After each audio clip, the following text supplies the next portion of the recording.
To the travel industry, it looked like a marketing channel, but there was no formal partnership. Priceline actively hid the name of the travel providers.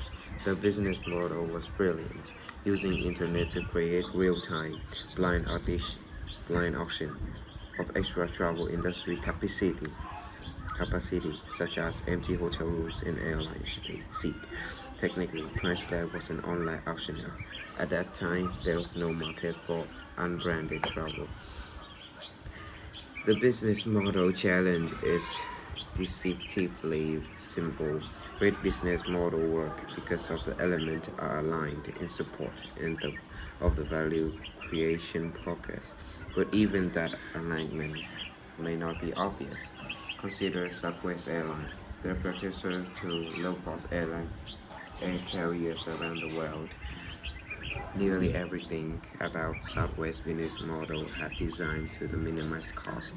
Southwest flew only one type of plane to optimize maintenance. It flew off smaller regional airports to minimize gate fees. It kept pricing simple to minimize selling cost. Yes, yet it paid higher than average wage and spent more than other airlines on training and incentive package. Because why? Because the airline industry, small employees and will generate high costs. The late departure could impact multiple routes. If passengers or luggage miss a connection, the airline incur high costs in customer service. If the firm profit margin is 10%, then $100 in cost incurred resolving a customer service problem requires $1,000 in additional revenue to make up the loss. Southwest's low-cost business model requires relatively high-cost human resource element. The business model was very effective. For 2 decades, it was consistently more profitable than the rest of the U.S. airline industry. In some years, it was more profitable than the rest of the industry combined. But Southwest is not only the low-cost carrier model. Ryanair has been extremely successful in Europe with much lower investment in human resources. It used dramatically different pricing structure to ensure that the plane holds the single most critical operating rule for all the airlines.